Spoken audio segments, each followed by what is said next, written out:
오늘 우리에게 주시는 하나님의 말씀은 마태복음 17장 1절에서 8절까지의 말씀입니다.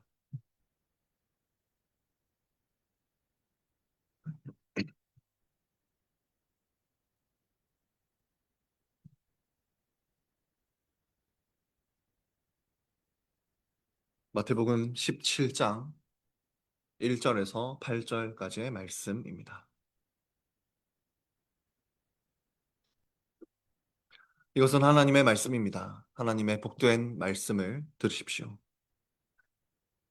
엿새 후에 예수께서 베드로와 야고보와 그 형제 요한을 데리시고 따로 높은 산에 올라가셨더니 저희 앞에서 변형되사 그 얼굴이 해같이 빛나며 옷이 빛과 같이 희어졌더라.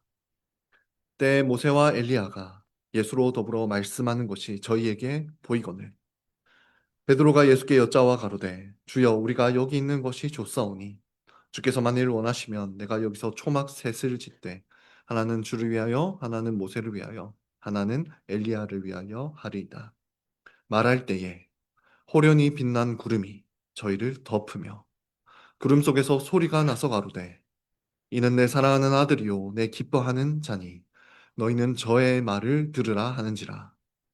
제자들이 듣고 엎드려 심히 두려워하니 예수께서 나아와 저희에게 손을 대시며 가라사대 일어나라 두려워 말라 하신대. 제자들이 눈을 들고 보매 오직 예수 외에는 아무도 보이지 아니하더라. 아멘. 오늘 읽은 말씀을 통해 그리스도의 변모 영광스러운 빛을 보라라는 제목으로 하나님의 말씀을 선포하겠습니다. 오늘 본문은 예수님이 변모하신 사건을 다루고 있습니다. 한국 교회에서 이 사건은 거의 관심을 받지 못합니다. 한국 교회에서 관심을 받지 못한다는 말은 또 다른 지역의 교회에서는 관심을 받기도 한다는 말입니다. 대표적으로 우리와 함께 니케아 신경을 고백하는 동방정교회에서는 예수님의 변모 사건을 기념하는 절기가 있기까지 합니다.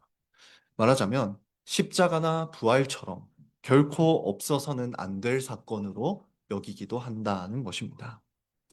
여러분, 여러분도 한번 생각해 보시기를 바랍니다. 예수님의 십자가나 또는 예수님의 부활이 없었다면 우리에게 어떤 문제가 일어나겠습니까? 아마 쉽게 대답하실 수 있을 것입니다. 그렇다면 예수님의 승천이 없었다면 우리에게 어떤 문제가 일어나겠습니까? 최근에 승천에 관한 설교를 들었기 때문에 여기에도 어느 정도 대답하실 수 있을 것입니다. 그러나 예수님이 영광스럽게 변모하신 사건이 없었다면 우리에게 어떤 문제가 일어날까요? 여기에 대해서는 쉽게 대답하지 못할 수도 있습니다. 그래서 오늘 살펴볼 이 내용은 구원 역사에서 제일 중요한 사건은 아니지만 없어서는 안 될 중요한 사건인 것은 맞습니다. 이 사건은 단순히 예수님이 신기한 모습으로 바뀌었다라는 것을 넘어 깊고 풍성한 복음을 담고 있습니다. 오늘 이 사건이 우리에게 어떤 복음을 들려주는지 살펴보기를 원합니다. 세 가지로 나누어 살펴보겠습니다. 먼저 변모 사건 자체를 조금 자세히 다루고요. 또 둘째와 셋째로 변모 사건이 우리에게 얼마나 복된 소식인지를 간략히 살펴보겠습니다. 먼저 1절을 보십시오. 우리 함께 읽겠습니다. 시작. 엿새 후에 높은 산에 올라가셨더니 본문은 먼저 언제 이 사건이 일어났는지를 말합니다. 오늘 본문 바로 앞절인 16장 28절을 한번 보시면요. 예수님은 제자들에게 너희 중에 죽기 전에 인자가 예수님이 왕권을 가지고 오는 것을 볼 자들도 있다라고 말씀을 하셨습니다. 그 말씀을 하시고 지금 6일이 지난 시점이었습니다. 이때 예수님은 높은 산에 올라가십니다. 여러분, 산에 올라가셨다는 것은 중요한 의미가 있습니다. 성경에서 백성들이 산에 올라갈 때는 대부분 하나님의 임재를 경험할 때입니다. 아담은 에덴 동산에서 하나님과 대면했습니다. 아브라함은 이삭을 바치려 했던 모리아 산에서 하나님과 만납니다. 모세는 시내산에서 하나님의 임재 속에 율법을 받습니다. 엘리야는 호렙산에서 하나님의 세미한 음성을 듣습니다. 지금 예수님도 바로 그런 일들이 일어났던 산으로 올라가고 계십니다. 이때 예수님은 세 명의 제자들을 데리고 가십니다. 이 세 제자는 베드로와 야고보와 요한입니다. 예수님께서 이 세 명을 데리고 가신 이유는 먼저는 중요한 어떤 한 사건의 증인으로 세우기 위해서였습니다. 이 제자들은 자신들이 이곳에서 무엇을 보고 경험했는지를 장차 교회에 증언하게 될 것입니다. 그리고 교회는 이 사도들의 증언을 듣고 큰 복음을 누리게 될 것입니다. 또한 오늘 본문에는 제자들의 반응도 나타납니다. 이 제자들의 반응은 오늘 이 사건이 어떤 의미인지를 더욱 분명하게 알려주는 역할까지 합니다. 이처럼 예수님은 지금 이 사건의 증인들이자 또한 이 사건의 의미를 더욱 분명하게 드러내줄 제자 3명을 데리고 높은 산에 올라가고 계십니다. 이제 예수님께서 산에 올라가셨을 때 어떤 일이 일어났는지를 보십시오. 2절입니다. 함께 읽겠습니다. 저희 앞에서 변형되사 그 얼굴이 해같이 빛나며 이어졌더라. 아멘. 예수님의 모습이 갑자기 변형되셨습니다. 여기서 변형되사라는 단어는 메타모르포오라는 단어입니다. 이 단어는 보통 곤충에 쓰이는 단어입니다. 한번 생각해 보십시오. 애벌레는 어느 정도 자라면 번데기가 됩니다. 그리고 번데기가 되었다가 이 번데기는 곧 확연하게 다른 모습의 나비나 또는 매미로 다시 태어나곤 합니다. 바로 이때 메타모르포오라는 단어를 사용합니다.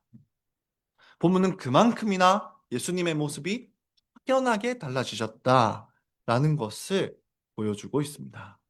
예수님의 모습이 변했기 때문에 이 사건을 예수님의 변모 사건이라고 부릅니다. 그렇다면 예수님은 어떤 모습으로 변모했습니까?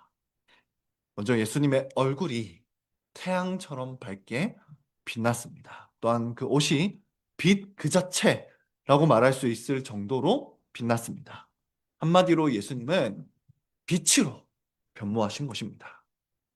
특히 얼굴이 해같이 빛났다. 이 부분에 주목해 보십시오. 여러분, 얼굴은 그 대상의 본성을 보여주는 역할을 합니다.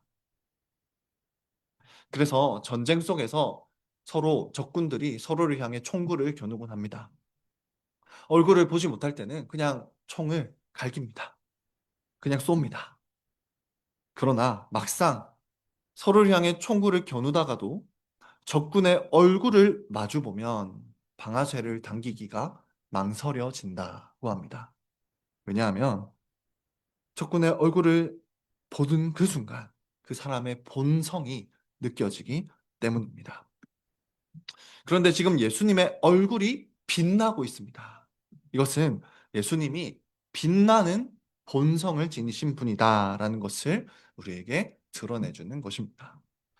그렇다면 빛나는 본성, 이 빛은 무엇일까요? 이 빛의 정체가 무엇일까요? 성경에서 빛은 하나님의 본성에 속한 것으로 계속해서 묘사가 됩니다.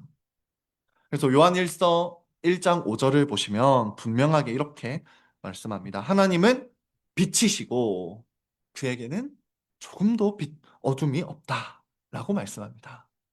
즉 예수님에게서부터 비치는 이 빛은 무엇이냐? 이 빛은 예수님이 하나님의 본성을 지니신 분이다라는 것을 분명하게 증언하는 것입니다. 더불어 예수님의 옷도 빛과 같이 휘어졌다고 합니다. 시편 104편 2절을 보시면 주께서 옷을 입음 같이 빛을 입으신다 라고 말씀합니다. 따라서 이 빛나는 옷 또한 무엇을 보여줍니까? 예수님이 옷을 입는 것처럼 빛을 입으시는 하나님이시다라는 것을 보여주고 있습니다. 여러분, 앞서 예수님은 바로 앞절에서 예수님은 제자들에게 인자가 왕권을 가지고 올 것을 너희가 볼 것이다 라고 하셨습니다. 그로부터 6일이 지난 지금 예수님은 자신이 온 세계의 왕권을 가지고 계신 하나님이심을 분명하게 드러내고 있습니다.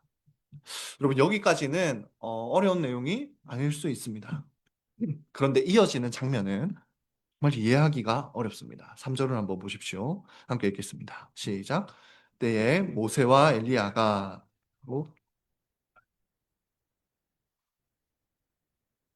여기 보시면 갑자기 죽었던 모세와 엘리야가 나타나서 예수님과 대화를 나눕니다. 왜일까요? 무엇보다도 다른 선지자들도 많습니다.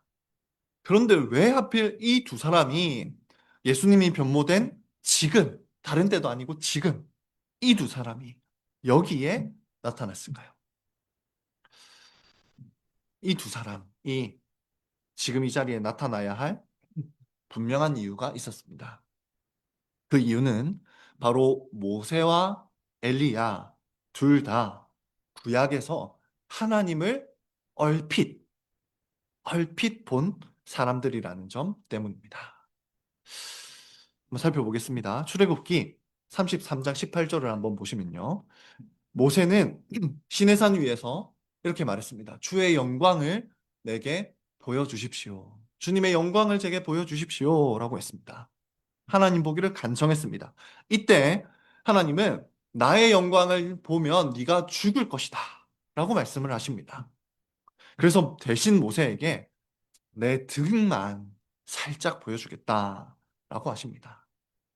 그때 모세는 하나님이 지나가실 때 지나가시는 그 뒷모습 등을 살짝 얼핏 보았습니다. 또 열왕기상 19장 11절을 보시면 또 비슷한 사건이 일어납니다. 엘리야는 호렙산에 있었습니다. 그때 하나님께서 말씀하십니다. 너는 나가서 여호와의 앞에서 산에 섰으라 하시더니 여호와께서 지나가시는데 하나님은 여기서도 엘리야 앞을 지나가셨습니다. 여기서 지나가다라는 이 단어는요. 하나님께서 모세에게 등을 보여주시며 지나가셨다고 할 때와 똑같은 단어입니다. 즉 엘리야도 모세처럼 하나님께서 지나가시는 모습을 희끗 보았던 것입니다. 이처럼 이 두 사람 모두 하나님이 지나가시는 모습을 힐끗 보았다는 공통점이 있습니다.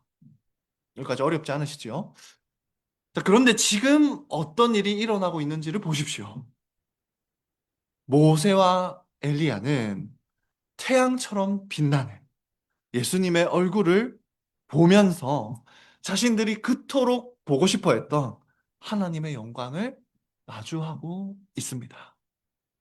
그들이 땅에 살아있을 때는 보고자 했으나 보지 못했던 그 영광의 빛을 이 변모산에서 보고 있는 것입니다. 마침 예수님은 마태복음에서 이렇게 말씀하신 적이 있습니다. 마태복음 13장 17절입니다.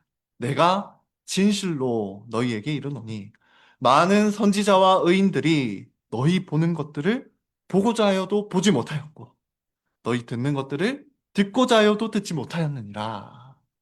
이렇게 말씀하셨습니다.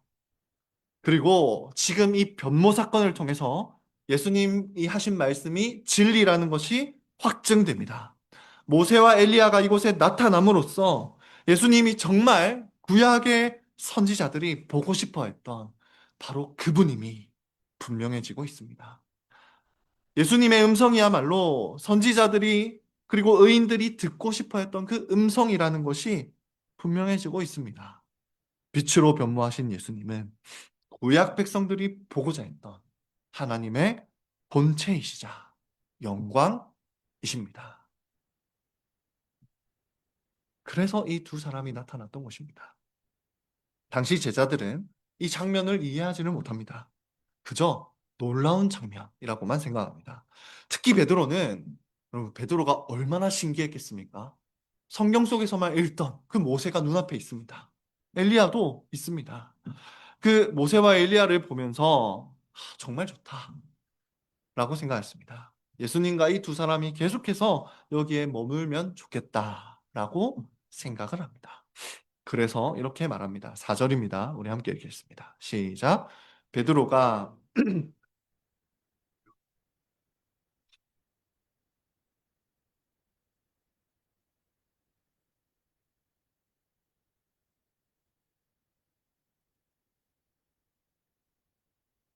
베드로는 자신이 초막 셋을 지을 테니 예수님과 모세와 엘리야가 하나씩 거처를 삼고 계속 여기 계시면 좋겠다라고 말합니다. 하지만 베드로의 이 말에는 아주 큰 오해가 담겨 있었습니다. 먼저 지금 베드로는 예수님이 모세와 또 엘리야와 동급인 것처럼 여기고 있습니다. 그래서 어떻게 합니까?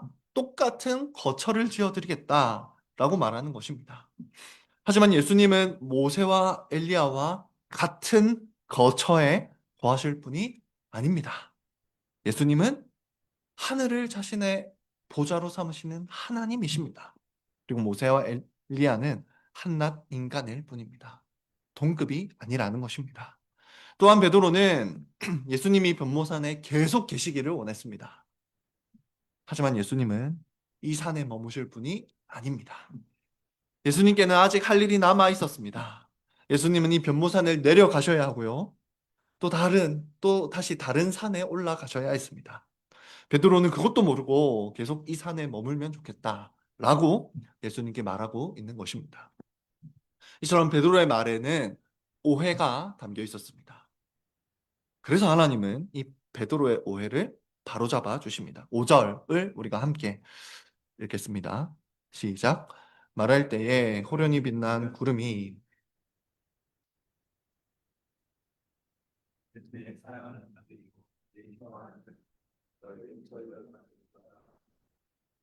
베드로가 말을 하고 있을 때였습니다. 그때 갑자기 빛나는 구름이 등장합니다. 그리고 이 빛나는 구름 속에서 베드로의 말하고 있었으니까요. 말을 끊는 음성이 이어집니다. 그 음성은 이는 내 사랑하는 아들이요. 내 기뻐하는 자라. 라는 음성이었습니다. 성부 하나님은 지금 예수님을 단지 선지자 중에 하나로 취급하는 베드로와 제자들에게 분명히 선포하고 계십니다. 지금 얼굴에서 빛을 내며 빛으로 옷 입은 이 존재는 내 사랑하는 아들이요, 내 기뻐하는 자다라는 것입니다. 여러분 여기에 울려 퍼진 이 하나님의 음성을 주목해 보십시오. 어디서 많이 들었던 내용 아닙니까? 마태복음에서 이 음성이 또 한 번 나온 때가 있었습니다. 그때는 바로 예수님께서 세례를 받으실 때입니다. 그때 하늘에서 아버지의 음성이 들렸고 성령님이 비둘기처럼 내려오셨고 예수님이 세례를 받으셨습니다. 그리고 지금 세례 때와 토시 하나 틀리지 않은 똑같은 음성이 울려 퍼집니다. 지금도 예수님이 계시고요. 하늘 아버지의 음성이 들립니다. 그런데 여러분, 여기서 차이가 있습니다. 세례 때와 차이가 있습니다. 무엇입니까? 바로 성령님이 비둘기처럼 임재하지 않으셨다는 것입니다. 그런데요, 본문을 자세히 보면 성령님이 보입니다. 자세히 보면 보입니다. 오늘 본문을 원어로 읽으면 좀 특이한 점이 하나 있는데요. 그것은 바로 보라라는 강조어가 총 3번 나온다는 것입니다. 한글 성경에는 번역이 되지 않았는데 보라라는 강조가 총 3번 나옵니다. 한 번은 예수님을 향해 사용되었습니다. 보라, 모세와 엘리야가 예수님과 대화하는 모습을 3절에서 이렇게 모세와 엘리야가 예수님과 대화하는 모습을 이라고 말하면서 예수님을 향해 사용되었습니다. 또 한 번은 5절에서 보라, 구름 속에서 나는 음성을 이었습니다. 하나님 아버지의 음성을 향해 보라라는 단어가 사용되었지요. 즉, 성부와 성자에게 각각 한 번씩 사용되었습니다. 마지막 한 번이 5절에서 보라, 빛난 구름을 입니다. 다시 말해서 성부 하나님과 성자 예수님만큼이나 빛난 구름이 강조되고 있습니다. 여러분, 이 빛난 구름이 왜 성부와 성자만큼이나 강조되어 있을까요? 이유는 간단합니다. 바로 이 빛난 구름이 성령님이시기 때문입니다. 성부와 성자만큼이나 강조되실 수 있는 분은 성령분이십니다. 세례 때 비둘기의 모양으로 나타나신 성령님은 지금 빛난 구름으로 나타나 예수님을 덮고 계십니다. 여러분, 여기서 덮고라는 단어도 주목해 보십시오. 빛난 구름이 저희를 덮었다고 표현할 때 이 표현은, 덮었다는 표현은 성경에서 이것 외에 두 번밖에 사용이 되지 않는데요. 한 번은 성령의 능력을 말하고요. 또 한 번은 성령님이 마리아를 덮으셔서 예수님이 잉태하셨다고 할 때 사용된 단어입니다. 그러니까 정말 빛난 구름은, 예수님을 덮은 이 빛난 구름은 성령님이시라는 것이 확증되는 것입니다. 즉, 이 변모 사건에서 삼위 하나님이 빛으로 나타나십니다. 예수님은 빛나는 모습으로, 성령님은 빛나는 구름으로, 성부 하나님은 빛 속의 음성으로 나타나셨습니다. 그리고 성부 하나님은 이어서 말씀하십니다. 5절 마지막 부분을 보십시오. 너희는 저의 말을 들으라. 여러분, 만약 예수님이 베드로의 이 오해처럼 모세와 엘리야와 동급의 인물이었다면 너희는 저들의 말을 들으라 라고 하셨을 것입니다. 그러나 하나님은 저의 말, 단수로 예수님의 말씀을 들으라고 명령하십니다. 맞습니다. 예수님은 모세와 엘리야와 비교될 분이 아닙니다. 그렇기에 베드로가 예수님을 선지자 중에 하나로 취급하는 그 순간, 말하고 있는 그 순간, 성령님은 예수님을 나타나 빛으로 덮으십니다. 그리고 성부 하나님은 베드로의 말을 끊고 예수님이 자신의 영원한 아들이심을 선포하고 그 아들의 말씀을 들으라고 말씀하는 것입니다. 그럼 이제 이어지는 6절을 한번 보십시오. 제자들이 듣고 엎드려 심히 두려워했습니다.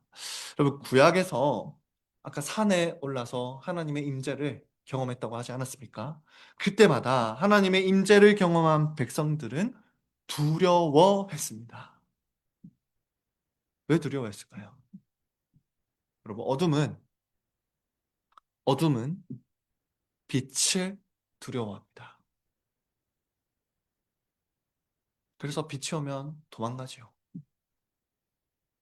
마찬가지로 마음에 어둠이 가득한 죄인들은 빛이신 하나님을 보면 자연스럽게 두려워지는 것입니다. 지금 제자들은 빛이신 삼위 하나님을 보고 바라보고 자연스럽게 두려워하고 떨고 있습니다. 여러분, 이 모든 것을 종합하면, 지금까지 살펴본 모든 것을 종합하면 무엇이라 말할 수 있겠습니까? 오늘 우리가 니케아 신경으로 고백한 것처럼 예수님은 참 하나님에게서 나신 참 하나님이시자 빛에서 나신 빛이십니다. 그래서 얼굴이 해같이 빛나셨고 빛을 옷 입으셨습니다. 그래서 모세와 엘리야가 나타나 그토록 보고 싶어 하던 하나님의 영광을 보았던 것입니다.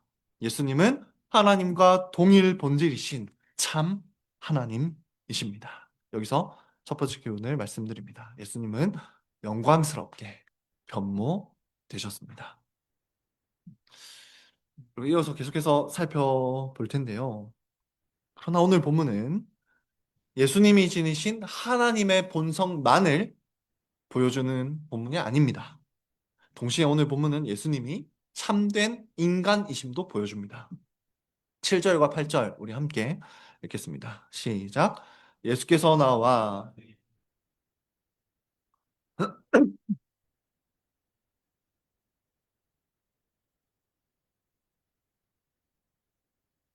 이제 예수님은 두려워하고 있는 이 제자들을 위해 자신의 빛나는 신적 본성을 육신의 장막으로 덮으시고 가리우십니다.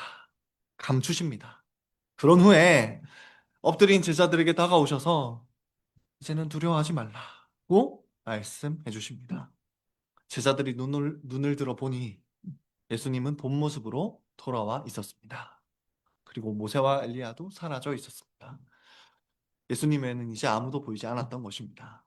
여러분, 바로 여기서 예수님이 어떤 분이신지가 더욱 선명하게 계시됩니다. 예수님은 분명 하나님이십니다. 그런데 육신을 입으신 하나님이십니다. 육신 속에 자신의 신적 영광을 잠깐 가리신 분이십니다. 여러분, 예수님은 이처럼 자신의 신적 본성을 감추시고 이 땅에 성육신하셨습니다. 여러분, 그리고 예수님은 변모산에서 이제 내려오셔서 또 다른 높은 곳으로 올라가십니다. 그럼 예수님이 어느 높은 곳으로 올라가셨습니까? 예수님이 올라가신 높은 곳은 예루살렘이라는 도시였습니다. 예루살렘은 높은 산에 있는 도시입니다. 그 중에서도 예수님은 한 언덕에 올라가셨습니다. 그 언덕은 골고다 언덕이라고 불리기도 하고 또 다른 말로 갈보리 산이라고 불리기도 합니다. 놀랍게도 그 산에서 예수님의 모습은 또 변모되셨습니다. 어떻게 변모되셨습니까? 이전에 영광스럽게 변모되셨던 분이라고는 믿기 어려울 정도로 변모되셨습니다. 원래 그분의 얼굴은 태양처럼 빛났습니다. 그런데 그분의 얼굴은 이제 피와 멍이 가득한 얼굴이 되었습니다. 더 이상 그분은 빛나는 옷을 입고 계시지 않고 모든 옷이 밝아 벗겨졌습니다. 변모산에서는 빛나는 구름이 그분을 덮었지만 갈보리산에서는 칠흑 같은 어둠이 온 세상을 덮었습니다. 성부께서는 변모산에서 예수님을 오해하는 그 작은 오해하는 베드로의 말을 끊어버리셨지만 갈보리산에서는 예수님을 향해 온갖 조롱이 난무할 때에도 침묵하셨습니다. 성부께서는 변모산에서 예수님을 향해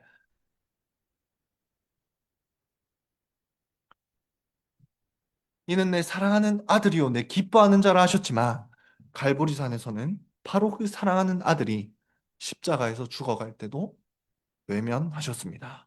영광스럽게 변모하셨던 그분이 이제 처참한 모습으로 말하자면 변모되신 것입니다. 여러분, 왜입니까? 왜 이런 일이 일어납니까? 바로 우리를 위해서입니다. 예수님은 참 하나님이시지만 우리를 위해 참 인간이 되셨습니다. 예수님은 인간의 몸을 입으신 채로도 영원히 영광의 빛을 발산하실 수 있었습니다. 그래서 변모산에서 변모되신 것입니다. 인간의 몸을 입고도 영원히 그 빛을 발산하실 수 있었습니다. 그러나 우리를 위해 자신의 신성을 감추시고 신적 본성을 감추시고 죽음의 어둠 속으로 들어가셨습니다. 신적 본성을 지닌 분께서 찬란한 본성을 숨기시면서까지 하신 일이 바로 십자가에 달리신 일입니다. 변모산의 예수님과 십자가의 예수님은 다른 분이 아닙니다. 동일하신 참 하나님이요 참 인간이십니다. 그러나 그분은 우리를 위해 수치스러운 모습으로 변모되셨습니다. 이것이 오늘의 두 번째 교훈입니다. 마지막으로 변모 사건이 가져다 준 복된 일이 무엇인지 살펴봅시다. 놀랍게도 예수님은 이렇게 변모되신 이 예수님의 사건은 또 다른 이들이 변모하게 했습니다. 바로 우리들입니다.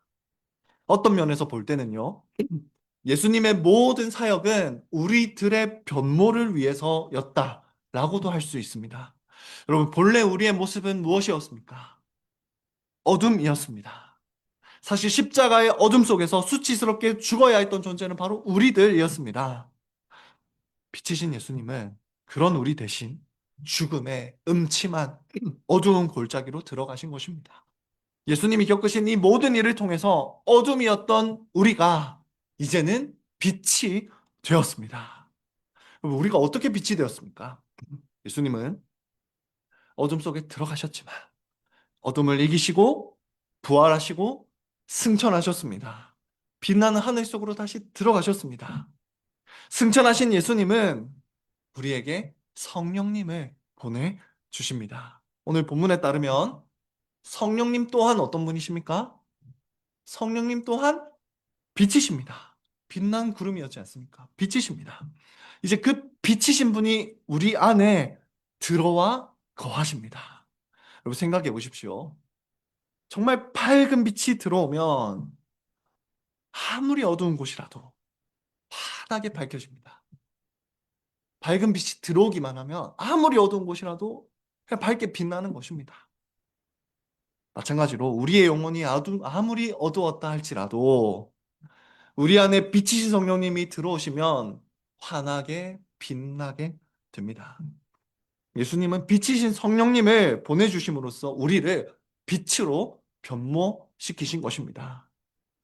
여러분 구약의 다니엘은 믿는 백성들이 별이 되어 영원토록 빛날 것이다고 예언했습니다. 그 예언이 우리들에게 이루어졌습니다. 또 사도 바울은 예수님께서 우리를 흑암의 권세에서 건지셔서 빛 가운데 살게 하셨다고 증언합니다. 맞습니다. 우리는 예수님으로 인해 흑암의 권세에서 벗어나 빛의 자녀들이 되었습니다. 그런 점에서 교회는 빛의 공동체이자 빛을 바라보는 공동체라고 할 수가 있겠습니다. 여러분, 교회는 이처럼 빛이 된 빛의 자녀들이 모인 곳입니다. 그래서 원래부터 빛납니다. 원래부터 빛납니다. 그런데 여러분, 교회가 더욱 빛날 때가 있습니다. 언제일까요? 우리는 이미 빛이지만 빛으로 변모하신 그리스도를 바라볼 때 우리는 더욱 밝게 빛나는 것입니다. 그래서 고린도후서 4장 6절은 이렇게 증언합니다. 어두운 데서 빛이 비치리라 하시던 그 하나님께서 예수 그리스도의 얼굴에 있는 하나님의 영광을 아는 빛을 우리 마음에 비치셨느니라. 오늘 그리스도의 얼굴에서 빛나는 그 빛을 바라볼 때 우리는 더 밝게 빛난다는 것입니다. 여러분, 마치 우리 교회 이름이 무엇입니까? 네. 함께 해볼까요? 광교 장로교회입니다. 무슨 뜻인지 아십니까? 빛이신 그리스도를 전한다는 뜻입니다. 그런 점에서 우리 교회의 예배 시간은 무엇이라 말할 수 있느냐? 변모 사건의 재현이다 라고 할 수가 있겠습니다. 우리는 이곳에서 빛이신 성령님을 품고 빛 속에서 울려 퍼진 음성을 설교를 통해 들으며 빛이신 그리스도를 바라봅니다. 우리 교회뿐만 아니라 모든 교회가 그렇지요. 교회는 빛나는 공동체이자 빛을 바라보는 공동체입니다. 더 나아가 교회는 빛을 비추는 공동체입니다. 여러분, 우리 속에 이 놀라운 빛이 있다면 어떻게 빛을 비추게 될까요? 요한일서 2장 10절에서 11절은 이렇게 증언합니다. 제가 읽겠습니다. 그의 형제를 사랑하는 자는 빛 가운데 거하여 자기 속에 거리낌이 없으나 그의 형제를 미워하는 자는 어두운 가운데 있고 또 어두운 가운데 행한다고 말씀합니다. 이 말씀처럼 빛을 발산하는 방법, 비추는 방법은 사랑하는 것입니다.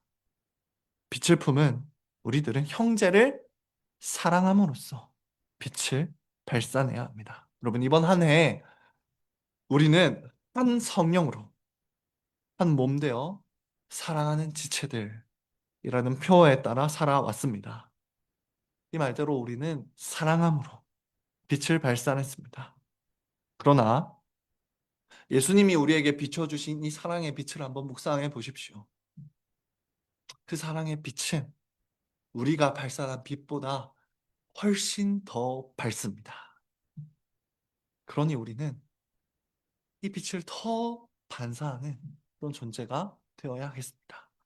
더 용납하고 더 사랑하며 빛을 비추는 그런 교회의 모습이 되어야 하겠습니다. 그리고 바로 이것이 예수님의 변모가 일으킨 일입니다. 우리는 빛의 자녀가 되었습니다. 빛이신 삼위 하나님을 바라보게 되었습니다. 빛을 비추는 자들이 되었습니다. 여기서 세 번째 교훈을 정리합니다. 그리스도의 변모는 교회가 변모하게 했습니다. 말씀을 맺겠습니다. 여러분, 말씀을 준비하다가 우주의 별들을 한번 생각해 보게 되었습니다. 그리고 저 넓은 우주에는 얼마나 많은 별들이 또 얼마나 밝게 빛나고 있는지 모릅니다. 그러나 여러분, 모든 별에 공통점이 있습니다. 모든 별의 공통점은 억겁의 시간이 지나면 그 어떤 밝은 별이라도 에너지를 다 쓰고 빛을 잃어버리게 된다는 것입니다. 그러나 여러분, 우리는 별보다 더 오래, 별보다 더 밝게, 더 아름답게 빛날 것입니다. 왜냐하면 예수 그리스도의 빛이 우리 안에서 영원히 빛날 것이기 때문입니다. 우리는 빛이신 성령님을 품고 빛이신 그리스도를 바라보며 빛이신 빛 속에서 들리는 음성을 듣는 일을 지금도 하고 있습니다. 이 자리에서. 그리고 영원히, 그리고 더 완전하게, 더 풍성하게 영원히 하게 될 것입니다. 우리는 그 빛을 바라볼수록 그 빛 속의 음성을 들을수록 우리는 더 밝게 빛나는 존재가 될 것입니다. 이것이 우리의 현재이자 우리의 미래입니다. 2025년의 마지막 주일에 이 복음을 깊이 묵상하기를 원합니다. 영광스러운 빛으로 변모하신 그리스도를 바라보며 지금부터 영원토록 아름답게 빛나는 복이 있기를 빛이신 성부와 빛이신 성자와 빛이신 성령의 이름으로 축원합니다. 아멘.